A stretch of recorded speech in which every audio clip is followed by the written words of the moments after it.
Okay, this video is a brief discussion of your syllabus for CIT144, which is Python 1. Now, I'm not going to read the syllabus to you word by word. That would be very boring. But I'm going to go through and kind of hit the high points of it in this discussion. So, my name is Wayne Beach. I am your instructor. I work full-time in Central IT at the University of Kentucky, and I have taught at BCTC since the spring 1999 semester as an adjunct faculty member. I have a more detailed video of myself, my job at UK, and courses I've taught that will be posted in Blackboard. To contact me, my email address is wayne.beach@kctcs.edu, and that is the preferred method of communication to talk to me. We have to list some division contact information. So here I have the contact information for Dana Brown, who is a faculty member that is also a coordinator for our department. And then Lauren Campbell is our assistant dean. So you probably will never need to contact them in regards to this course. However, if you do, there is their contact information. Like I said, I'm not going to read everything to you. This is the official course description. Python 1 is a 3-credit hour course, and you can read the official description of the course right there. To be in the class, you have to have successfully completed CIT 120, and if you're a CIT major, successfully completing CIT 120 means that you completed it with an A, B, or C grade. Learning outcomes are basically a list of things that if you participate in the class and do well in the class, these are things that you should be able to describe and or do upon leaving the course.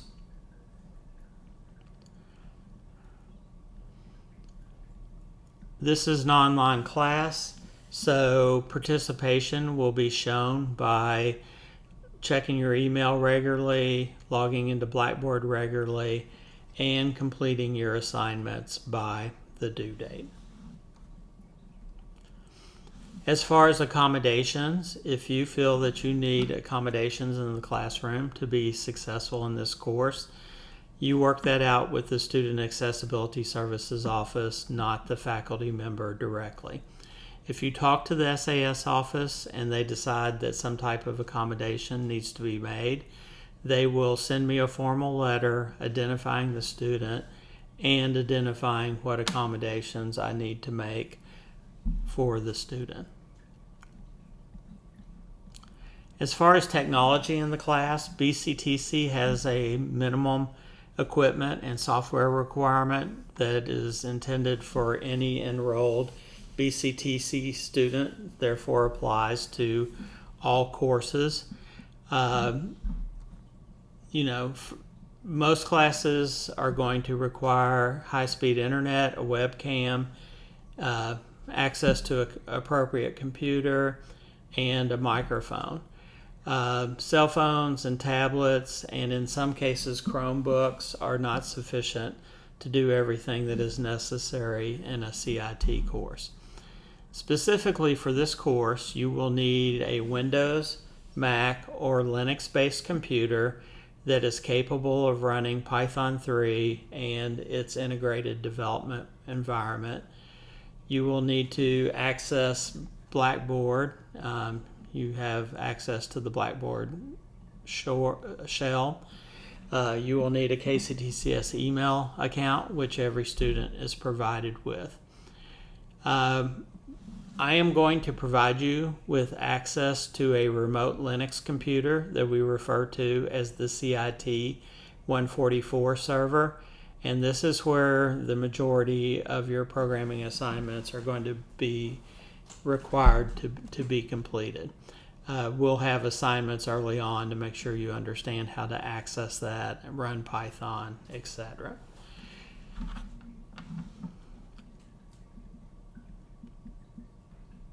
There is a required textbook for this course. However, it is provided to you electronically via a course fee that you paid for this course. So you will gain access to that through Blackboard. It'll be a link towards the top of the course content. That is all you need as far as required textbook and materials. I know some people prefer to have physical copies of the book. So what I did here under optional text, I basically say if you think you want a copy, here's the information you need to locate and purchase a copy of the textbook. Have several things under course details. The first is attendance verification, sometimes referred to as no-show. Years ago, before online classes were a thing, there was an attendance policy that said if a student did not attend at least one of the first 2 meetings of the course, then they could be declared a no-show and removed from the roster for the class. In the modern age and online classes, we have to provide you an attendance verification assignment for you to complete and not be marked as a no-show. So in my case, I have a homework 0, which is a quote test, but it's just a true-false question that says I have read the syllabus and understand it, and ask any questions that I might have on it. This assignment is already in Blackboard. It must be completed by January 21st. If it is not, you will be declared a no-show and be removed from the class. If you're removed from a class as a no-show, you will not be eligible to re-enroll in that course in that semester. Graded components tells you things that you will receive grades on and that will count towards your final grade. So the first is homeworks. These are assignments that will be created by me. You will also have programming assignments created by me. You will have weekly quizzes created by me that cover the previous week's materials. And as far as exams, you will have 2. You will have your midterm exam and a final exam. And both of those exams in this class will be created by me and administered in Blackboard and proctored as talked about in the next section. So we use a piece of software called the Respondus Lockdown Browser, and that's what we will use to proctor exams in this course. You need high-speed internet, a working webcam, and a working microphone to be able to take a proctored exam. And you will need the Respondus Lockdown Browser installed on your computer, which I mentioned here. You will do as part of a homework assignment probably about 3 weeks before the midterm exam so that you can make sure you have it installed, you can make sure your webcam and microphone are working, and you can at least be familiar with the process of taking an exam. So you will take a quote exam that just has 1 or 2 questions so that you actually go through the process. Midterm grades will appear in PeopleSoft at the halfway mark during the semester. This is a somewhat new thing at BCTC, but basically what it amounts to is if on that date I had to give you a grade in the course based on your performance in the class to that date, what grade would I give you? So that gives you some idea of how you are doing in the course. As far as final course grade, your homeworks are 15% of your grade, programs are 40, weekly quizzes are 15, your midterm exam will be 15%, and your final exam will be 15% of your final grade. Once the grade is calculated using that criteria, a standard grading scale of 90 to 100 is an A, 80 to 89 is a B, etc., will be given based on your score in the class. As far as due dates and late work, I give you a date on which an assignment is due. It will be due at the end of the day, that day. Unexcused late work may be accepted under extreme circumstances and at my discretion, and we will discuss that and determine whether or not I'm going to make you allow you to make it up. If so, by when do you have to make it up, etc. One thing that came to light a few years back is, with this being an online class and KCTCS being spread across the state, if you're in some other time zone, for example, you live in Owensboro and are therefore on the central time zone, your work will be due at 10:59 p.m. Central Time, which corresponds, of course, to 11:59 p.m. Eastern. As far as withdrawing from the course, with this being a 100 level class, not everybody in the course may know this, but up to the midterm date, approximately halfway through the semester, prior to that date, you can choose to log into PeopleSoft and simply withdraw from the course. After that date, you have to have my permission, and there are some faculty members who will say, don't even waste my time asking, because I refuse to sign a withdrawal slip after the midterm date. My opinion is kind of the opposite of that. I feel that the decision to withdraw from a class is a personal decision, and we may discuss it to make sure you understand where you stand in the class and that that is the right thing for you to do and how that might impact future semesters, that type of thing. But ultimately, if you ask me to let you withdraw from the class, I will let you withdraw. Now, the very, very, very important thing is that has to be done by the end of business on the last day of the course. And the last day of the course is the Friday before finals week. It does not include finals week. So if you don't withdraw prior to that, you will not be allowed to withdraw from the class, and you'll get whatever grade you earn based on the work you have submitted for the semester. As far as email policy, I ask that you put a meaningful subject. And for a course, a meaningful subject is the course number and some indication of what you're wanting to talk about or what you're having a problem with. So the example I give here is CIT144, problem with homework 6. That tells me you're in my 144 class. It tells me that you're working on homework 6. I know what homework 6 is. I know when homework 6 is due, etc. So it tells me a lot about the email. And related to that, please do not use the Blackboard messaging system. I've disabled interactive messaging within Blackboard, but I cannot disable the fact that you can go in, send me a message, and it will send it to me in an email.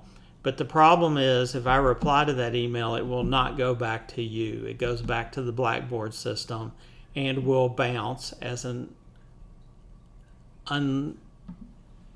unavailable email address.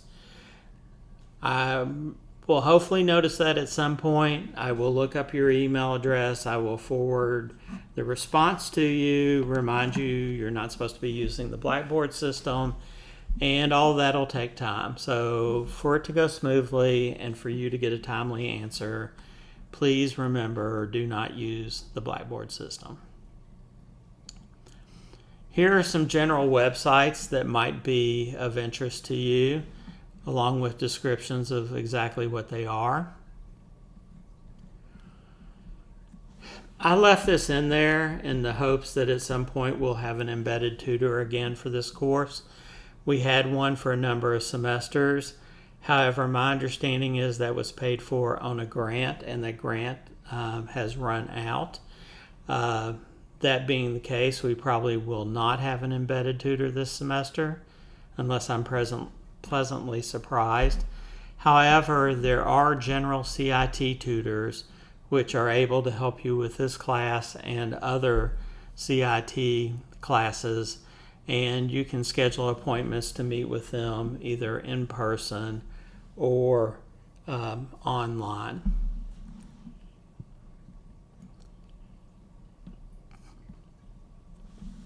As far as code of conduct, this class follows the KCTCS code of conduct, which is basically, don't cheat, don't plagiarize, make sure your work that you turn in is your own, and do not misuse artificial intelligence. An example of misusing the artificial intelligence is when you just copy a question from a homework, submit it to AI, and then blindly just copy and paste the answer into the document. Often that answer will be wrong. It will almost always be very obvious that's what you did, and that is not your work. That is the AI's work. Violating the academic integrity policy can result in an E in the class, and even worse, that is an E that you cannot remove from your transcript ever, even if you repeat the course. These don't really apply to us, but we're asked to have them in the syllabus. The first is class recordings. We're not meeting in class. In the past, I've had online class meetings in Teams, and it would apply to that. But we aren't going to have any of these, so it doesn't apply, but I left it in here just in case it did apply to me in the future, and or it might apply to other courses you have. The next thing is the closed campus contingency policy. If we have another pandemic, a different strain of COVID comes back or something new comes back, and they declare campus closed, and all instruction for the rest of the semester will be done remotely. That's what this policy talks about. Since we're already 100% remote, the fact that we were not allowed to go on campus would have absolutely no impact on this class. Here we have the tentative course schedule. So week by week, what I anticipate we will be covering. You can look over this, but the main thing is in week 8, we will have a midterm exam, and it will be proctored, and it will be administered March 2nd through March 5th will be the official dates of the midterm. Now, very often I open exams up to at least include the weekend before that. That's a Monday through Thursday. So often I would open it up on Friday or Saturday so that you had the weekend to take this. Some students just prefer to take things on the weekend. Other students may have jobs where it's more convenient to take it on the weekend, etc. And then finally, down at the bottom is your final exam. It will be administered officially May 4th through May 7th of finals week. It will be comprehensive in nature, and it will be proctored. And like I just said for the midterm exam, I will probably open that up for at least the weekend prior to the dates listed. So that was a real quick run through of what I considered really important in the syllabus. The whole thing's important, but I hit the highlights of things that I wanted to make sure I discussed with you. If you have any questions, please email me and we'll get those answered.